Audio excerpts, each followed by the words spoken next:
கையை தலையில் வச்சுக்கணும். புஷ் பண்ணுறேன், ஆனால் கீழே தலையை கவுறாமல் பின்னாடியும் புஷ் பண்ணுறேன். அப்படியே ஒரு 15 செகண்ட்ஸ் ஹோல்ட் பண்ணிக்கிறேன். ரெசிஸ்டன்ஸ் அந்த பாயிண்ட்டில் நில்லுங்க. ரிலாக்ஸ் பண்ணிக்கலாம். அவ்வளோ. சைடில் பார்க்கலாமா? புஷ், பின்னாடி resist, hold 15 seconds, relax. Okay.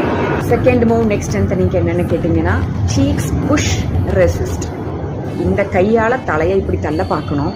ஆனால் தலை என்ன பண்ணணும்னா தள்ள விடாமல் கைக்கு அகெயின்ஸ்டாக இந்த பக்கம் போக பார்க்கணும். அப்போ ஒரு பாயிண்டில் கழுத்து இப்படியும் போகாது இப்படியும் போகாது, அந்த ரெசிஸ்டன்ஸ் பாயிண்ட்லேயே நிற்கணும். ஒரு 15 செகண்ட்ஸ் பண்ணுவோமா?